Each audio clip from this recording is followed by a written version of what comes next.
Aleluia. Receba, Senhor, o nosso louvor, a nossa confissão, a nossa fé, a nossa declaração de que entendemos que somos chamados para servi-lo, que o Senhor nos serviu primeiro, que o Senhor nos amou primeiro e que fomos então salvos para servir, para proclamarmos a outros, Senhor, que existe esperança, salvação, vida com significado em Cristo Jesus. Ajude-nos nesta missão, Senhor. Dá-nos a cada dia um sopro novo do Teu Espírito, que nos empurre, Senhor, para entendermos e realizarmos a Tua vontade. Receba, Senhor, a nossa música, a nossa poesia, as nossas petições, os nossos louvores e ações de graça, e continue conosco, em nome de Jesus. Amém e amém. Boa noite a todos, ainda em pé, meus irmãos, abra sua Bíblia no livro de Atos, capítulo 18. Nós vamos ler do verso 9 ao verso 11. Bem-vindo aos que retornam das férias. Muito bom tê-los de volta. Muito bom ver os rostos voltando à igreja. Isso é legal, o ano agora finalmente está começando, né? Isso é muito gostoso. Demora um pouco aqui no Brasil para o ano começar, né? Mas começa, né? Um momento ele começa. Atos 18, verso 9, diz assim: certa noite, o Senhor falou a Paulo em visão: não tenha medo. Continue falando e não fique calado, pois estou com você, e ninguém vai lhe fazer mal ou feri-lo, porque tenho muita gente nesta cidade. Assim, Paulo ficou ali durante 1 ano e meio, ensinando-lhes a palavra de Deus. Oremos uma vez mais. Continue conosco, Senhor, e agora abra o nosso entendimento para ouvir, viver, aprender a sua palavra. Dá-nos condições, Senhor, de interpretarmos aquilo que o Senhor quer nos falar ao coração, e que possamos crescer um pouco mais à semelhança de Cristo. É o que te pedimos em nome dele. Amém e amém. Podemos assentar, meus irmãos. Para quem nos visita, nós estamos com uma série chamada As Primeiras Igrejas com Qual Parecemos. Essa é a parte 12. Todas as partes anteriores estão no nosso canal no YouTube, de modo que você pode ir lá visitar e lá assistir todas as ministrações que foram feitas sobre igrejas do mundo antigo, as primeiras igrejas que temos relatos na Bíblia, e estamos fazendo essa pergunta durante janeiro e fevereiro: com qual dela parecemos, o que temos de afinidade, o que precisamos aprender com elas. Esse trecho que nós lemos a respeito de uma visão que Deus deu a Paulo, uma visão de encorajamento, aconteceu na cidade de Corinto, e a igreja de Corinto é a igreja que nós refletiremos nesta noite. As origens dessa cidade podem ser traçadas lá no 6º século antes de Cristo. Uma cidade que se tornou uma influência no mundo antigo, cidade que nas suas origens começa de maneira acanhada, vai crescendo. Num belo momento, quando chega ali no 2º século, ela já não mais aguentando o domínio do Império Romano, decide se unir a outras cidades gregas para uma luta formal contra Roma. Consequência dessa luta é que eles perderam, todos eles. Em 146, a cidade foi capturada, a cidade foi destruída pelos romanos. E as suas ruínas, impressionantemente, foram abandonadas por mais de 100 anos. Simplesmente Roma destruiu, decepou tudo, roubou, obviamente, o que queria e abandonou. O tempo passou, mais de 100 anos, até que Júlio César, olhando a localização da cidade, pensou: essa cidade é uma cidade estratégica, é uma geografia estratégica. Então ele decide uma vez mais levar pessoas para que essas pessoas pudessem então desenvolver essa cidade. E ao contrário do que muitos conquistadores faziam, que era geralmente levar escravos somente para a cidade, num processo de desenvolvimento, como se estivesse dizendo, vamos colocar um povo lá, se eles conseguirem fazer alguma coisa, a gente manda então depois a gente boa para dar continuidade. Mas o que aconteceu nesse momento histórico foi o contrário. Levaram para a cidade de Corinto mais gente da classe chamada classe dos libertos e menos escravos. Então, esses que eram da classe dos libertos começaram a desenvolver a cidade e, é claro, com o passar do tempo, o número de escravos aumenta, o número de libertos também aumenta, mas o de escravos é superior ao de libertos, porque os escravos tinham que servir a população que lá dominava. E então, nesse momento histórico, a cidade ganha o seu nome reafirmado, que era Colônia Laus Iulia Corinthienses. E essa cidade estratégica, essa cidade, então, começa a florescer. Só que, em 44 a.C., Júlio César é assassinado.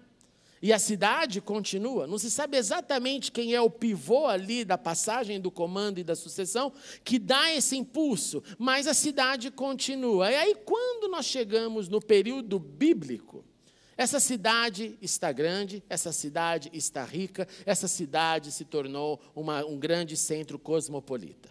Para você ter uma ideia, as variáveis do número da cidadania dessa cidade tem uma variação entre 100 mil e 600 mil. Para os que pensam em 600 mil, é mais ou menos como se dissesse 200 e tantos mil de livres, 400 mil de escravos. E essa cidade é uma cidade que é encruzilhada para viajantes, para comerciantes, ela está na rota e se torna, assim, então, na época do período bíblico, a cidade principal da Grécia. Mas nem tudo era dinheiro, riqueza, negócios, cosmopolitas, gente de todos os lugares vivendo nessa cidade. Essa cidade também era extremamente religiosa.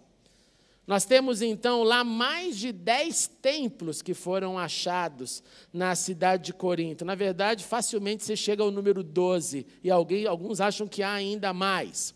Essa cidade tinha uma grande padroeira, e a padroeira se chamava Afrodite.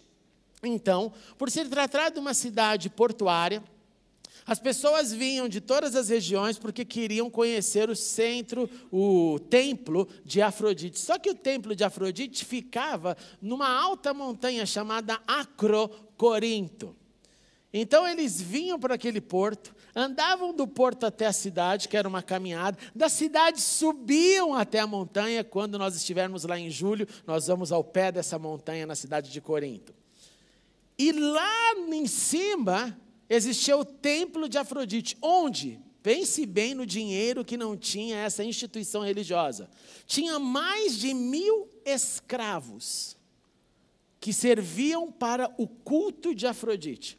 E o culto de Afrodite era baseado principalmente no êxtase e na prostituição cultual. Há quem diga que lá eles deviam ter algum tipo de chá de cogumelo dos dias de hoje, que deixava todo mundo em êxtase, e nessa hora, então, havia relacionamento sexual com o povo, entre todos os que lá estavam, e isso era como um ato de oferenda à padroeira Afrodite. E isso, então, atraíam pessoas por esse lado místico, porque era a padroeira, era o local, então, para você comprar a estatuazinha de Afrodite e levar para sua casa depois de ter visitado Corinto. Havia também lá uma presença judaica. Sinagogas foram descobertas em Corinto. A arqueologia nos fala, nós visitamos lá um museu da presença judaica. E falavam, para você ter uma ideia do nível cultural, não só, obviamente, entendiam o grego, que era a linguagem da língua internacional, mas também tinha um movimento lá de uma classe tão alta que em Corinto você também falava o latim. Então era uma cidade vibrante, uma cidade conectada com as outras, uma cidade de comércio, uma cidade extremamente religiosa, sincretista, tudo combinação de vários deuses, de paganismo, de prostituição, de grande imoralidade. Então, quando você falava para alguém que ele era de Coríntio, era como se dizer, ele é um imoral. Impressionante isso, né? Tenho certeza que alguns daqui já associaram com Corinthians. Eu vi no rosto. Eu vi no rosto isso. E a pergunta é, como que as boas novas chegaram até Corinto? E a resposta é o apóstolo Paulo. Paulo estava então na sua segunda viagem missionária, Paulo chega em Corinto. Nós lemos essa manhã que ele encontrou lá um casal, lembra? Priscila e Áquila, e eles então se juntaram, faziam tendas para viver e começaram lá a morar e a viver e lá a fabricar as suas tendas. Só que daí o texto nos continua dando o que ele fez exatamente. Todos os sábados, Paulo ia então na sinagoga. Paulo, o judeu, ia na sinagoga falar daquilo que ele acreditava. E lá na sinagoga, nos diz o texto que ele começou a convencer judeus e que começou a convencer gregos. O que significa isso? Significa que no mundo antigo, mesmo os gregos que não eram os filhos de Israel iam para a sinagoga. Eles tinham um amigo que era da sinagoga, ele convidava para a sinagoga e o cara ia lá numa boa. Ou num mundo que você não tem tantas e muitas opções, quando surge uma, você vai. Então, Paulo começa a ganhar essas pessoas falando de Cristo. Ele vai debatendo na sinagoga, muita gente vai se convertendo, e Paulo, então, se dedica à pregação. Ele quer falar para os judeus, seu povo, que Jesus era o Messias. Com o passar do tempo, começa a levantar oposição. Toda vez que se levanta uma voz de Deus num lugar, se levanta a oposição do outro para tentar calar essa voz de Deus. Foi assim com todos os profetas, foram assim na história da igreja, é assim até hoje. E aí essa oposição se tornou tão forte que começaram até a amaldiçoar Paulo. Era como se Paulo estivesse passando na rua e o povo amaldiçoando, caluniando, falando mal dele. De um modo que nós não entendemos bem, porque Paulo era um cara forte em sua personalidade. Chega um momento que ele decide falar, se é assim então, se a oposição está nesse nível, eu vou sacudir a minha roupa e vou dizer o seguinte, que caia na cabeça de vocês o próprio sangue. Vocês não querem me ouvir, chega. Eu acho que ele se cansou. E aí ele diz, olha, eu estou livre da minha responsabilidade. Qual a responsabilidade? De como um filho de Israel pregar a Israel. Pregar primeiramente aos judeus. E aí ele decide e fala, de agora em diante eu irei aos gentios. Ele está, sabe que naquela cidade tem aquela multidão de gentios, e ele faz isso. Então ele sai da sinagoga, vai para a casa de um camarada lá chamado Tício Justo. Esse cara era temente a Deus e, por incrível que pareça, ele era vizinho da sinagoga, ele morava do lado da sinagoga. Então, de um lado ficava a sinagoga e Paulo pregando do outro. Gente, imagina a cena, né? Um ouvindo o outro, o que está acontecendo aqui? Mais legal ainda que isso. O chefe da sinagoga acabou crendo no Senhor Jesus. O nome dele era Crispo e ele se entregou ao Senhor, ele foi batizado e muitos outros coríntios chegaram a Cristo e Paulo continuou falando. E é nesse contexto que acontece o texto que nós lemos. Por algum motivo que também não sabemos, Paulo se sente com medo. O que vai dar isso?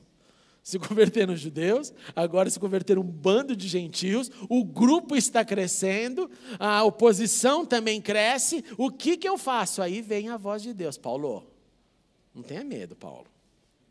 Paulo, continue falando. Paulo, não se cale. Paulo, ninguém vai fazer mal a você ou feri-lo. Então Deus garantiu para ele a proteção para a missão. E por último, essa aqui é uma das declarações que eu acho mais lindas da Bíblia. Porque eu tenho muita gente nesta cidade. Lembre-se lá em Romanos, como eles ouvirão se não há quem fale? Então, precisava de alguém para falar em Corinto. E Deus dá essas garantias para Paulo. Paulo, eu tenho muita gente nesta cidade. Consequência, Paulo fica 1 ano e meio ensinando-lhes a palavra de Deus. Os judeus, então, não param as suas oposições, a cidade não para a sua oposição. Chega um momento que levam para o tribunal. Se a gente não vence na palavra, se a gente não vence na sinagoga, vamos apelar para a justiça, dizendo, esse cara está persuadindo ao povo a adorar a Deus de maneira contrária à lei. Mas você imagine isso, um judeu levando uma causa dessa no tribunal? E claro que o juiz local fala assim, olha, vocês me desculpem, mas eu não vou julgar uma questão dessa, isso é problema da religião de vocês. E não fazem absolutamente nada contra Paulo. Pelo contrário, mandam expulsar todo mundo, saiam da minha presença, porque isso é problema religioso. E Paulo continua a pregar. Como se não bastasse, mais oposição acontece. Eles chegam então ao chefe da sinagoga, e, com raiva dessa decisão do tribunal que não quis ouvir uma questão religiosa, espancaram o chefe da sinagoga na frente do tribunal. Pergunto, o que você acha que fizeram todos que estavam ali olhando para essa cena? A resposta é nada.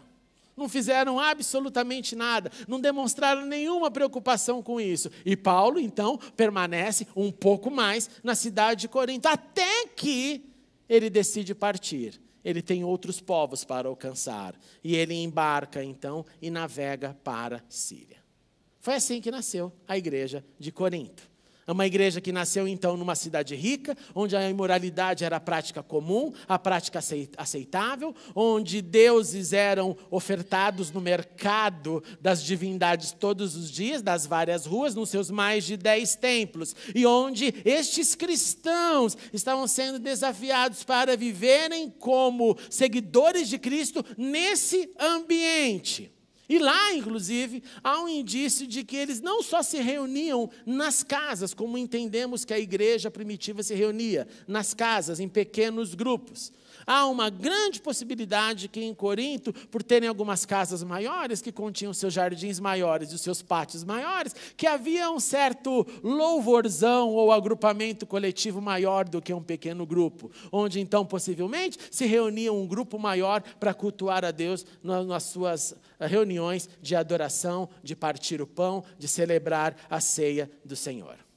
E é essa igreja que Paulo escreve em sua primeira carta, e ele começa dizendo, olha, a vocês, igreja em Corinto, graça e paz, eu sempre dou graças a Deus por vocês foram enriquecidos pelo conhecimento de Deus, vocês receberam um testemunho de Cristo, o testemunho de Cristo foi confirmado em vocês, querendo dizer, é real o encontro de vocês com Deus, olha, não lhes falta nenhum dom espiritual, olha que chocante.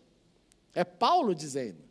Não lhes falta, a igreja de Corinto, nenhum dom espiritual. Aí, então, a manifestação de Deus, vocês que aguardam no Senhor, vocês que esperam no Senhor, Ele os manterá firmes, de modo que vocês serão irrepreensíveis quando Jesus voltar, querendo dizer que vocês estão prosseguindo, amadurecendo, crescendo, nada vai ser um problema para vocês quando Jesus voltar, porque vocês estão crescendo. Fiel é Deus que os chamou à comunhão, o Filho dele, o nosso Senhor Jesus. E essa é a introdução que Paulo fala, olha, o caminho está bom. O caminho está bom diante dos desafios.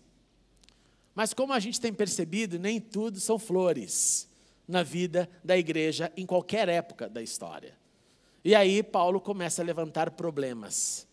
E aqui eu peço a tua extrema atenção para perceber e caneta na mão. Primeiro, Paulo vai denunciar o partidarismo na igreja.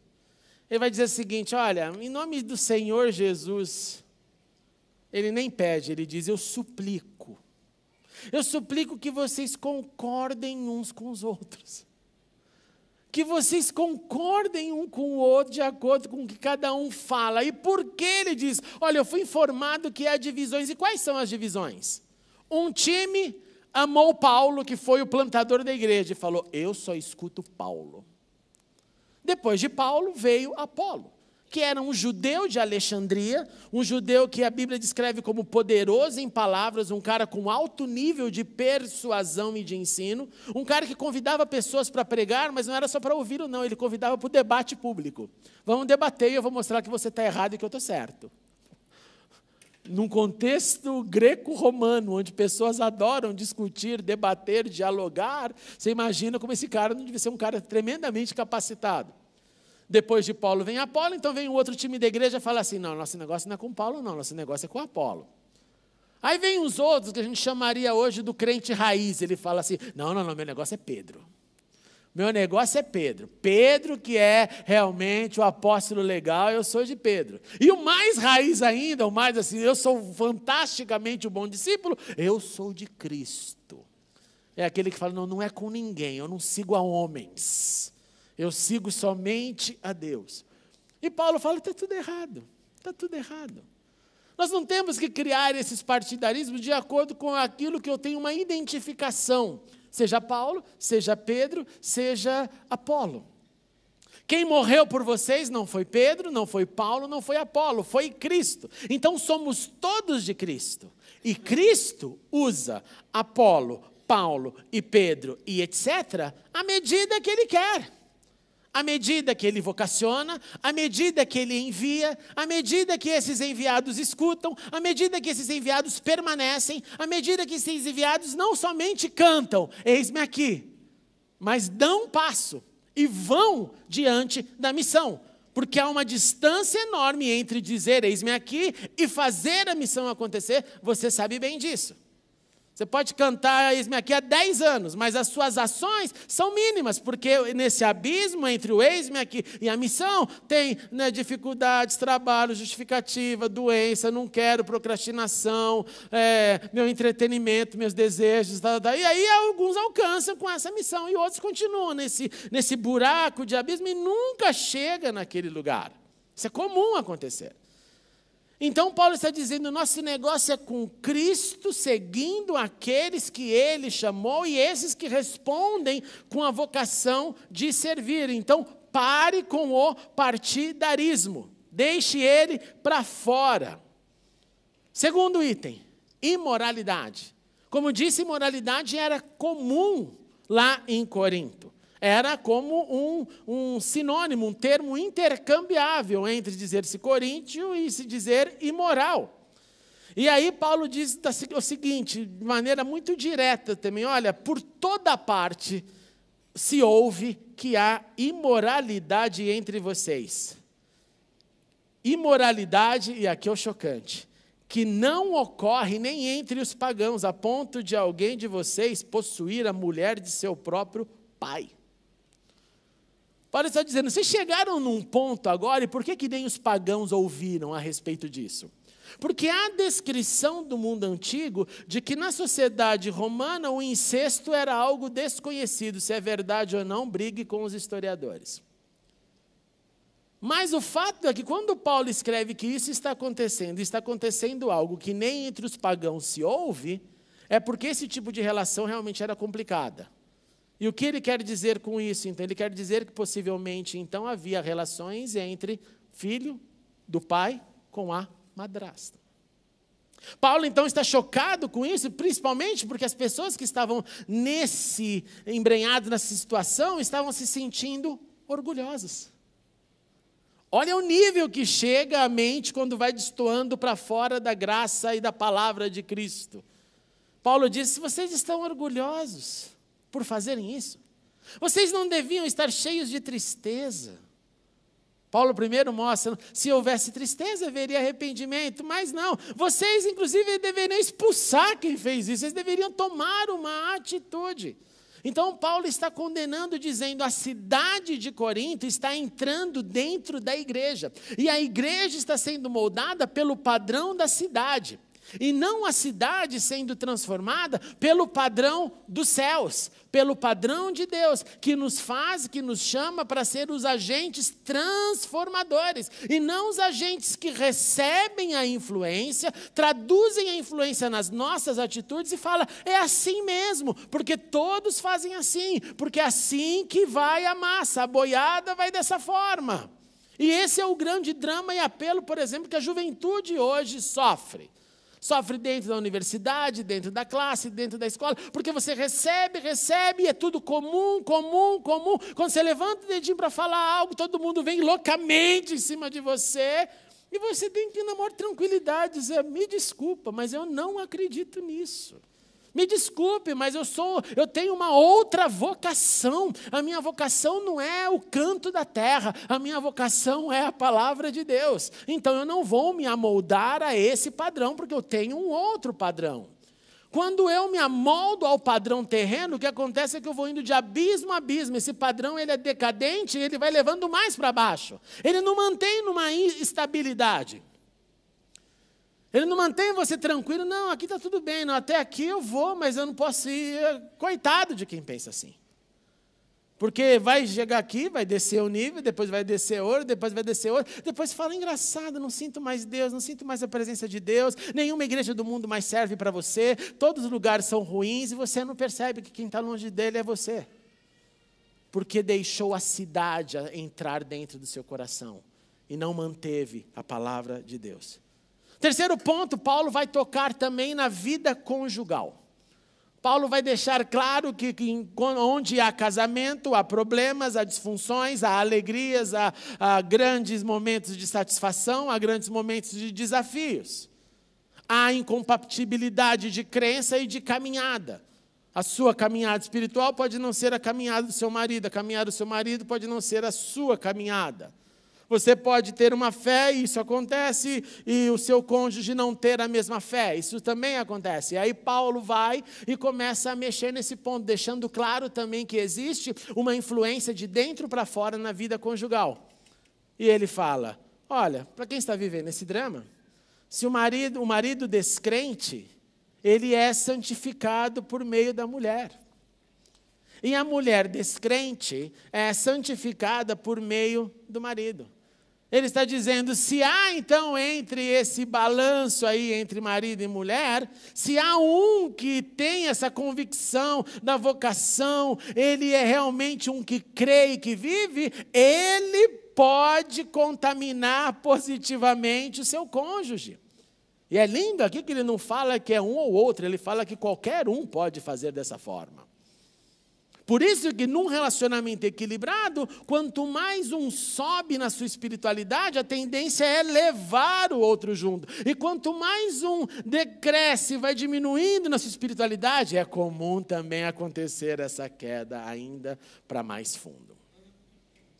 Paulo está dizendo então, olha, é isso que deve acontecer, mas Paulo também entende. Em alguns casos o descrente vai dizer, não quero. Isso é importante nós entendermos. Em alguns casos o descrente vai dizer, eu não quero. Então Paulo não diz aquilo que muita gente diz, que é, aguenta o rojão, a vida está um inferno, ele já provou, ela já provou que não quer nada, mas porque você é da fé, você vai ter que aguentar, já começou a rolar violência doméstica, já começou a rolar todo tipo de abuso, mas aguenta. Não é isso o que a Bíblia diz. A Bíblia deixa bem claro, se o descrente separar-se, Paulo escreve com letras grandes, que se separe. Em tais casos, o irmão ou a irmã não fica debaixo da servidão. Deus nos chamou para vivermos em paz.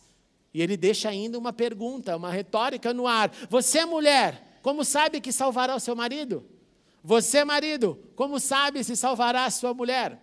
O plano é juntos, o plano é de crescimento juntos, o plano é de uma espiritualidade que um impulsiona o outro, um encoraja o outro e ambos crescem.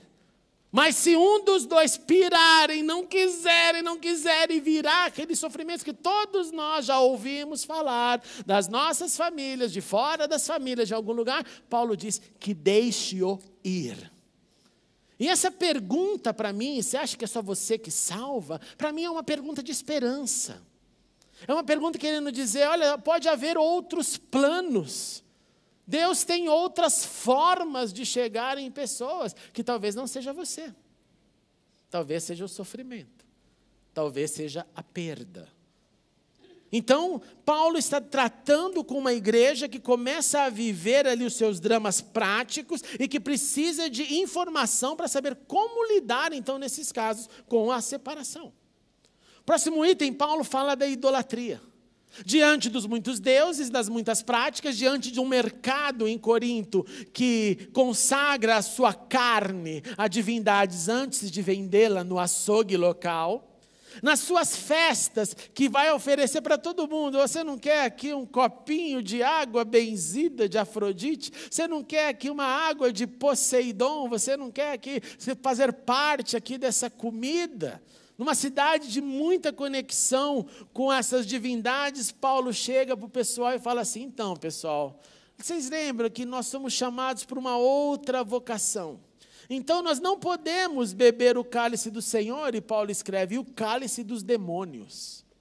Paulo não é nem um pouco gentil, né? Ele é tremendamente não politicamente correto. Se ele tivesse hoje, o que ia ter de processo em cima de Paulo? Porque ele não fica com essa linguagenzinha de não, vai poder ofender. Para ele é claro, existe a realidade dos céus e a do inferno, a de Deus e a de Satanás. Escolha. Escolha. Escolha.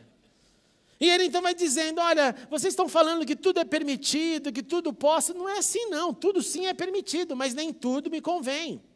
Tudo sim é permitido, mas nem tudo me edifica. Portanto, o que não convém, o que não edifica, eu digo não. E se eu não conseguir dizer não, conselho, corra, porque é melhor. Na incapacidade de falar, corra mudo, mas corra. Fuja, não debata, não conversa, fuja, ache o seu caminho longe daquilo que não convém, daquilo que não edifica. Não faça mistura entre sagrado e profano, entre Deus e o diabo. São coisas distintas. Paulo também vai falar então sobre a comunhão, já que ele está falando sobre cálice de Deus, cálice do demônio. Ele fala, e tem mais, igreja de Corinto, quando vocês se reúnem, está parecendo que não é para celebrar a ceia do Senhor, não, porque na verdade vocês não têm nem paciência para esperar todo mundo chegar. Vocês se reúnem para comer, a comida vem, aí vai lá, o que está com mais fome, come, quando ele acaba de acabar, ele fala, cadê o pão, cadê o vinho, ele já tomou dele, e aí chega o irmão para ministrar, bom irmão, vamos ministrar a ceia, já tem um bando que já tomou a ceia. Então Paulo fala, caramba, você não tem comida em casa? Ele começa com a briga, você não tem comida em casa, meu? Não dá para forrar um pouco o estômago lá, vir mais tranquilo, vem mais leve. E aí você chega, come. Se teu irmão não acabou de comer, espere ele terminar a sua comida. E então todos participem juntos. E é nessa carta que nós ouvimos o tradicional, pois eu recebi do Senhor o que também vos entreguei, que o Senhor Jesus na noite que foi traído tomou o pão, tomou o vinho. Então Paulo está corrigindo, você percebe um monte de detalhes que foram detalhes da prática da cidade, que entraram na prática da igreja, na vida da igreja. Paulo também fala sobre os dons e o amor. Lembra, no início ele falou, não faltam dons espirituais para vocês, Corinto. Em Corinto, então, tinha as manifestações do Espírito. Paulo deu boas definições, tentando dizer que sim, o Espírito atua, mas deveria ser com ordem, deveria ser com avaliação, deveria ser com julgamento, no sentido de avaliar o que é de Deus e o que não é. Dons que vinham e que existiam e existem para a edificação do corpo de Cristo. E Paulo pega todos eles e fala, sim, eles são bons, eles contribuem. É por eles, pela profecia que Deus fala, é pelo dom de servir que é servido o povo, é por quem tem ensino, misericórdia, é por tudo que se manifesta no mundo da glossolalia, das muitas línguas que são faladas. Paulo está dizendo tudo é legal, continuem. Das revelações, das manifestações do Espírito. Mas aí ele aperta o botão que é mais complicado. Ele falando sobre dons, ele fala sobre a supremacia do amor, dizendo, é maravilhoso os dons, mas melhor é o amor. Porque os dons vêm de Deus para a edificação da igreja e para a glória dele mesmo, de Deus. E o amor vem de Deus para mim, para que eu possa manifestar a você. E essa manifestação é o maior e mais complicado exercício que um ser humano tem, que é amar o seu próximo como você ama a si próprio. E Paulo então está falando dessa supremacia desse amor. Ele define esse amor, ele diz, olha, o amor é paciente, o amor é bondoso, o amor não se inveja, não se vangloria, não se orgulha, não maltrata, não procura os seus interesses, ele não se ira facilmente. Pessoal do pavio curto aí, repense o seu amor. Porque na definição paulina, pavio curto é o contrário de dizer que ama, entendeu? Ele não guarda rancor. Ele não fala mal, me quer, está tirado do Facebook, maldito, nunca mais. O amor não se alegra com a injustiça, mas se alegra com a verdade. E a apoteose disso é: ele tudo sofre, ele tudo crê, ele tudo espera e ele tudo suporta. Não é só um pouco. E por fim, Paulo vai falar sobre a ressurreição nessa carta. Ele vai falar que nós então vivemos diante desses dramas, desafios, tendo que dizer não para o que não é de Cristo, tendo que fazer o que Cristo falou, porque nós temos também um chamado, uma vocação para a eternidade. Nem tudo será na vida o desafio de viver em Corinto com os apelos da cidade, mas um dia morreremos. E quando morrermos, iremos ressuscitar com Cristo. Por isso ele diz para Corinto: nós não tememos a morte. Morte, onde está a sua vitória? Onde está o seu aguilhão? Onde está aquilo que fica espetando o carro lá de boi para ele andar, cutucando? Onde está tudo isso? Graças a Deus que nos dá vitória por meio do Senhor Jesus Cristo. Ele morreu e ressuscitou. Nós morreremos e ressuscitaremos com Ele. E quando isso acontecer, tudo o que eu fiz na minha resistência e resiliência espiritual de dizer: a cidade não pode me contaminar. Pelo contrário, eu influencio a cidade com o poder e amor de Cristo que habita em mim. Isso um dia tem fim. Quando estiver naquele lugar, onde não há choro, onde está o meu tesouro, onde cantaremos juntos hinos ao Senhor. Quando você, em suas leituras, prosseguir para a segunda carta de Corinto, porque nós não iremos nela, você vai perceber outros desafios. Mas o desejo, o racional é o mesmo.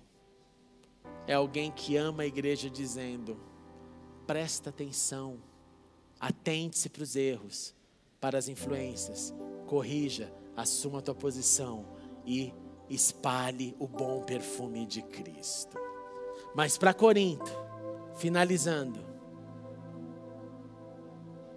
fuja das divisões dos seguidores com seus líderes prediletos. Fuja da imoralidade na vida da igreja. Olhe para a vida conjugal como o grande presente da vida, como disse lá em Eclesiastes, como a porção da terra para mim. Fuja da idolatria. Fuja daquilo que se torna Deus em sua vida e rouba a sua vida. Preste atenção na comunhão que espera o outro, na comunhão que abençoa o outro. Então, irmãos, deixa eu te falar uma coisa sobre isso. Jamais se torne policial de Santa Ceia. Jamais se torne policial de Santa Ceia, que significa: como aquele irmão está tomando? Como aquele irmão está servindo? Como aquele irmão? Quem é você? Quem é você? Se é para examinar o homem a si mesmo, não é missão de pastor, de membro, de ninguém. Examine-se o homem a si mesmo. Você daria ceia para o ladrão da cruz, infeliz? Você daria? Você ia falar: matou, está preso, aprontou. Jesus em alguns segundos olha para ele e fala: está consumado, hoje mesmo você estará comigo. Você sabe se quem está tomando ceia se acertou no último segundo, mas você está com a história dele ou dela. E aí se transforma em policial da Santa Ceia de Cristo. Essa função não é sua, essa função não é minha, essa função não é de seres humanos. É do ser somente que julga a si próprio, analisa a sua própria vida. E se ele fez paz com o Senhor na prorrogação do segundo tempo, aleluia! Eu tenho que regozijar e não policiar. Sim, exerçamos os dons espirituais. Eles estão aí para serem buscados e usados. Sai da neurose de que dons é coisa para pentecostais e que igreja histórica é rígida, seca e fria. Sai dessa. O Espírito também não vai pôr dom goela abaixo de você. Mas buscar-me-eis e me achareis quando me buscares de teu coração. Quem mais buscar, mais vai ter. Busque. Quebre essas barreiras. Tem ferramentas aí disponíveis. É como se tivesse um monte de apps, mas você quisesse ainda ficar com o telefone que só liga. E Deus está falando, tem um monte de coisinhas aí para ajudar, hein? Vivamos a supremacia do amor, mesmo quando dá vontade de picar o próximo. E lembremos que o nosso Deus é vivo. Ele mora em nós. E que nós não tememos a morte. Nós não tememos a morte. Nós somos seres eternos com Cristo Jesus. A nossa morte vai ser o dia mais feliz da vida.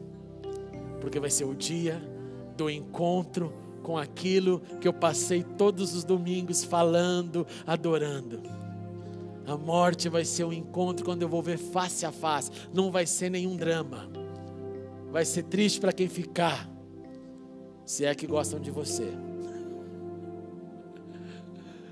Mas para quem for, vai ser um dia de grande alegria.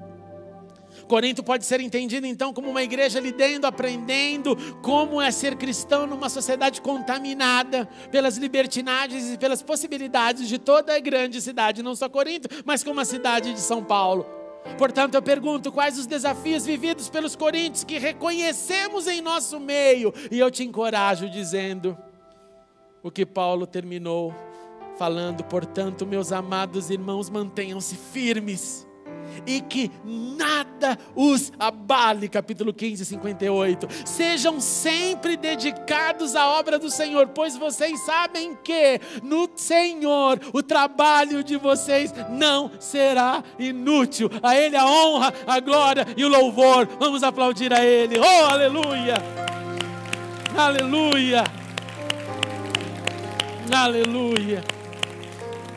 Vamos orar, meus irmãos. Senhor Jesus, nós também vivemos numa cidade complicada, nós vivemos numa cidade de tantas influências, uma cidade de tanta imoralidade, nós vivemos, Senhor, com tantos dramas vividos por casais, casados ou não, nós vivemos numa cidade com todos os seus apelos de idolatria, nós vivemos, Senhor, num grupo, numa comunidade que sim, nem sempre eu quero esperar pelo meu irmão, nem sempre meu irmão quer esperar por mim. Nós vivemos às vezes nos esquecendo de tantos dons e capacitações espirituais que estão à nossa disposição. Nós vivemos colocando a supremacia do amor abaixo e dizemos: é assim que eu amo, é assim que eu quero, é assim que eu faço. Nós vivemos, Senhor, e nos esquecemos que somos eternos, portanto deveríamos viver com o sentimento de missão no dia que eu vivo, como se fosse o último dia que eu fosse viver. Somos como Corinto, Senhor, e pedimos a Tua misericórdia. Misericórdia que vem em todo aquele que decide sair daquilo que entendeu para a ação do que quer fazer. Então coloca essa ação em nós nessa noite. Nós não queremos só constatar o que Corinto viveu, nós queremos constatar, Senhor, o que os coríntios que seguiram a Cristo, que abandonaram tudo isso que era nocivo, conseguiram fazer com as suas vidas na proclamação do Evangelho, da graça, do poder de Deus que se aperfeiçoa em nossas fraquezas. Então, Deus, sustenta-nos com essa verdade, tudo que fizermos, que tudo que realizarmos, o Senhor tudo vê, e nosso trabalho jamais será em vão. E que seja, Senhor, aqui na IBP, um celeiro destas transformações, um celeiro de derramar do Espírito, um celeiro de mudanças, um celeiro de mais de Ti, mais do Teu amor, em nome de Cristo Jesus. Amém e amém. E que o Teu amor vença em nós. Vamos distribuir esse amor. Abrace o seu irmão, a sua irmã.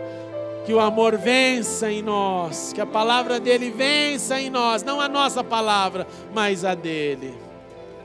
Bendito seja Deus.